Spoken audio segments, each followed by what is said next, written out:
नमस्ते। थोड़े दिन पहले हमने एक वीडियो बनाया था कि सांसद का स्थानिक प्रशासन में हस्तक्षेप, इसके बारे में जी। तो उस पर कमेंट आई है जी, आपने पढ़ी होगी, तो उसके बारे में आपका क्या कहना है? जी मैंने उस कमेंट को पढ़ा।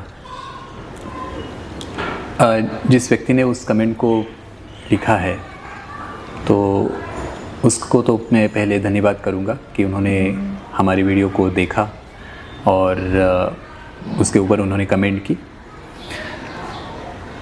तो उस कमेंट में उन्होंने एक बात कही है कि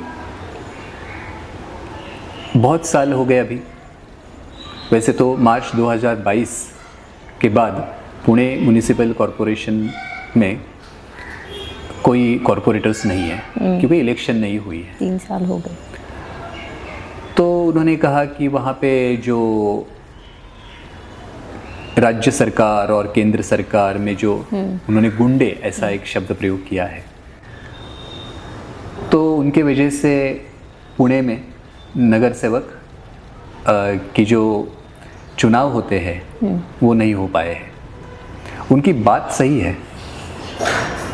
मार्च 2022 में जो लास्ट नगर सेवक रिटायर हो चुके हैं, उसके बाद पुणे को यहाँ के प्रतिनिधि नहीं है, स्थानिक प्रतिनिधि नहीं है। ये बिल्कुल सही बात है। लेकिन क्यों नहीं है? क्या इसके लिए सामान्य नागरिक पुणे के जिम्मेदार हैं? तो इसको अभी पहले समझना होगा। देखिए,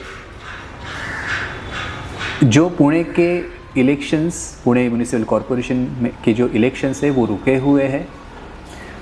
उसका कारण है कि सुप्रीम कोर्ट तक एक केस है जो इसके ऊपर लड़ाई हो रही है कि ओबीसी, ये जो कैटेगरी है, तो उनको एक ठीक रिप्रेजेंटेशन वार्ड में नहीं मिल रहा है और उसको इंश्योर करने के लिए ये सुप्रीम कोर्ट में केस चल रहा है।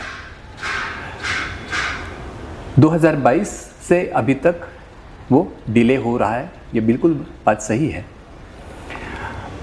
2025 मई में सुप्रीम कोर्ट ने इसके ऊपर आदेश दिया है और election commission, state election commission को आदेश दिया है कि विदाउट एनी डिले महाराष्ट्र में सभी जगह जहाँ जहाँ इलेक्शन नहीं हुए हैं उसको आपको एग्जीक्यूट कर लीजिए। तो उसके ऊपर प्रोसेसिंग चल रही है, ठीक, जगह जगह।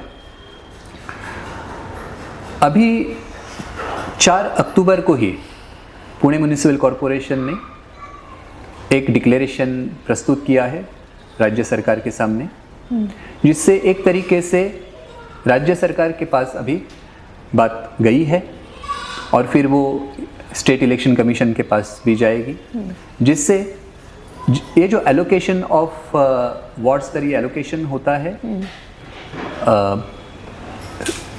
अलग अलग कैटेगरीज की, तो उसका खुलासा उन्होंने दे दिया है।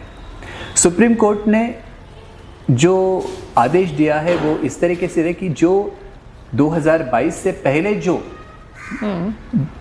स्थिति थी, उसी स्थिति को आपको कायम रखते हुए आपको इलेक्शन लेना है। मतलब 2022 से आज तक, आज 2025 चालू है, वैसे तो हमने सिर्फ वक्त गवाया है। वहाँ 3 साल के बाद भी सुप्रीम कोर्ट यही कह रहा है कि अभी आप उसके पहले वाली जो बात है उसी को ठीक समझकर आप इलेक्शन ले लो। तो बिल्कुल ये कारण है कि ये नहीं हो पा रहा है। अभी इसके बारे में एक अलग हम चर्चा कर सकते हैं कि ये ओबीसी और इलेक्शन, ओबीसी है, एससी, एसटी और अलग अलग जो कैटेगरीज है और रिजर्वेशन का जो मुद्दा है, उसका हमेशा कुछ ना कुछ प्रॉब्लम रहता है। वो क्यों रह रहा है, इसके बारे में हम किसी और दिन इसके बारे में बिल्कुल बात करेंगे। बिल्कुल। लेकिन ये जो कमेंट थी उसमें उन्होंने कहा कि ये जो केंद्र सरकार और राज्य सरकार के गुंडे, ऐसा शब्द उन्होंने यूज किया। वैसे तो सही बात है उन्होंने कही वो, क्योंकि वो गुंडे इसलिए है क्योंकि वो लोगों के प्रतिनिधि नहीं है। लोगों के प्रतिनिधि नहीं है वो। क्यों नहीं है? वो एक समूह के प्रतिनिधि है जिसको हम राजनीतिक दल कहते हैं, और राजनीतिक दल का कोई संबंध संविधान से नहीं है। संविधान में कोई राजनीतिक दल की बात नहीं हो रही है। लोग अपने प्रतिनिधि को चुने, अपने प्रतिनिधि को, किसी दूसरे समूह के उम्मीदवार को अपना प्रतिनिधि समझे, ये बात कहीं भी संविधान में नहीं है। लोग अपना प्रतिनिधित्व, लोगों का प्रतिनिधित्व लोगों से ही आएगा। इस बात को इस तरीके से समझिए कि किसी भी हाउसिंग सोसाइटी का जब इलेक्शन होता है तब वहाँ चेयरमैन चुना जाता है। तो चेयरमैन कौन होता है? उस सोसाइटी का मेंबर ही तो हो सकता है, कोई भी हो सकता है, लेकिन उस सोसाइटी का मेंबर होना अनिवार्य है। वैसे ही किसी भी निर्वाचन क्षेत्र के लोगों का उम्मीदवार होना चाहिए। पार्टियां, ये बाहर वाली बात है। संविधान में समूह तंत्र की बात नहीं हो रही है। संविधान में वैयक्तिक, एज अ व्यक्ति, और सार्वजनिक, यही दो बातें हैं। और प्रतिनिधि कौन हो सकता है? तो कोई भी नागरिक के तौर पर, किसी समूह के सदस्य के तौर पर नहीं हो सकता है। तो बिल्कुल 1952 से जो चलता आ रहा है, सभी चुनाव ये एक तो गैर संवैधानिक बनते आ रहे हैं, और उस वजह से पूरी व्यवस्था इन दलों ने हाईजैक की है।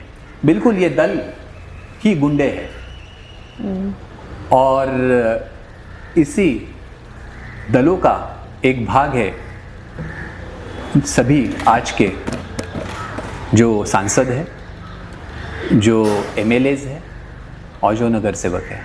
ये किसी न किसी दलों का ही भाग है।